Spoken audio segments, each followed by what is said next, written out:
ఒకప్పుడు గృహహింస అంటే మహిళలే బాధితులు, కానీ ఇప్పుడు గృహహింస అంటే మగవాళ్ళు కూడా బాధితులైపోతున్నారు. వీళ్ళంతా పెళ్ళంటే నూరేళ్ల పంట కాదు, నూరేళ్ల మంట అంటూ మండిపడుతూ ఉన్నారు.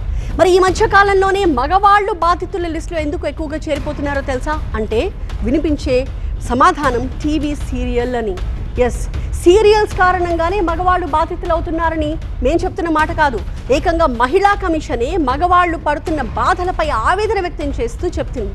ఇంతకీ సీరియల్స్ ప్రభావం కుటుంబాలపై ఈ స్థాయిలో ఉంటుందా? చూసినారా ట్రైలర్ ఎంత వైలెంట్ గా ఉందో? టీవీలో సీరియల్ చూసి పెళ్ళాం కాస్త ప్రేతాత్మగా మారిన వైనం, సీరియల్ చూసి పెళ్ళాలు ప్రేతాత్మలుగా మారడం ఏంటి? సినిమా తీసినోళ్లకు బుర్ర లేదు, చూసినోళ్లకు అంతకన్నా బుద్ధి లేదు అన్న బాపతు వాళ్ళు ఉన్నారు. అవును నిజమే కదా అన్న బాధితులు ఉన్నారు. సీరియల్ రాది, జస్ట్ సీరియల్, దానికే కంగారు పడాలా అని మాత్రం అనుకోద్దు. సీరియల్ కిల్లర్స్ ను మనం సైకోలుగా పిలుస్తుంటాం, కానీ ఈ సీరియల్ కిల్లర్స్ మాత్రం పెళ్లాల రూపంలో మన పక్కనే తిరుగుతూ, పగలు వగలు పోతూ, రాత్రైతే పగలకు పోతూ ప్రాణాలను కొంచెం కొంచెం నంజుకు తింటున్నారంటున్నారు కొందరు బాధితులు.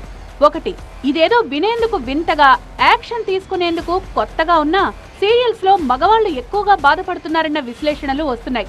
మరి సీరియల్స్ బాధితులకు అండగా ఎవరుంటారు? మహిళలను వేధిస్తే మహిళా కమిషన్ ఉంది, కానీ మగవాళ్లు బాధితులైనప్పుడు బాధ్యత ఎవరు తీసుకోవాలి? ఆ మధ్య మగవాళ్లకు ఒక కమిషన్ కావాలంటూ ఢిల్లీ వెళ్లి మరీ ధర్నా చేశారు భార్యా బాధితులు. ఈ రేంజ్ లో వీళ్లంతా రోడ్డెక్కారంటే ఏ రేంజ్ లో 4 గోడల మధ్య నలిగిపోయి ఉంటారో ఊహించండి. ఒకసారి సాయంత్రం అయితే వీధుల్లోకి వెళ్లి చూడండి, ప్రతి ఇంట్లో సీరియళ్ల మోతే. టీవీ రిమోట్ కంట్రోల్ మొత్తం లేడీస్ చేతుల్లోనే ఉంటుంది. పొరపాటున టీవీ కట్టేయాలని ప్రయత్నిస్తే ఆ మొగుడు పరిస్థితి ఎలా ఉంటుందో తెలుసా? ఇదిగో ఇలా. సో రిమోట్ కంట్రోల్ మొగుడికి చిక్కదు. ఒకవేళ చిక్కినా భార్య కంటి చూపుకు అంతేగా అంటూ మర్యాదగా తప్పుకోవాలి. మామూలుగా టెలివిజన్ సీరియల్స్, ముఖ్యంగా తెలుగు సీరియల్స్, సమాజంలో వినోదంతో పాటు కొన్ని ప్రతికూల ప్రభావాలను చూపుతున్నాయన్న విశ్లేషణలున్నాయి. కళ్లజోడు సర్దుకుంటూ కుట్రలు పన్నే అత్తా కోడళ్లను చూసి యాజ్ ఇట్ ఈజ్ గా తమ భర్తలపై చూపిస్తుంటారన్న ఫిర్యాదులు గతంలో వచ్చాయి. సీరియల్స్ లో చూపించే హింసాత్మక కంటెంట్ మహిళల్ని ప్రభావితం చేస్తోందని, కుటుంబ సంబంధాలను దెబ్బతీస్తున్నాయని ఆందోళన వ్యక్తం చేస్తున్నారు. గతంలో సీరియల్స్ లోని అతిశయోక్తి కథాంశాలు, హింసాత్మక సన్నివేశాలు సమాజంలో మానసిక, భావోద్వేగ వేధింపులకు దారితీశాయని ఫిర్యాదులు కూడా వచ్చాయి. కొన్ని సీరియల్స్ లో చూపించే కుట్రలు కుటుంబ సభ్యులపై, ముఖ్యంగా పురుషులపై ప్రయోగిస్తున్నారన్న ఆరోపణలు కూడా ఉన్నాయి. 2023లో ఏపీలో ఒక మహిళ సీరియల్లో చూపించిన ప్రతినాయక పాత్రను అనుసరిస్తూ తన భర్తను మానసికంగా వేధించినట్టు ఫిర్యాదు కూడా వచ్చింది. ఈ నేపథ్యంలో తెలుగు సీరియల్స్ లో హింసాత్మక కంటెంట్ పై ఆంధ్రప్రదేశ్ మహిళా కమిషన్ చైర్పర్సన్ రాయపాటి శైలజ గళమెత్తారు. సీరియల్స్ లో ఉండే హింసాత్మక కంటెంట్ ను సెన్సార్ చేయాలని శైలజ పట్టుపడుతున్నారు. లేకుంటే ఇంట్లో రిమోట్ కంట్రోల్ కోసం మహాయుద్ధం మొదలవుతుందని హెచ్చరిస్తున్నారు.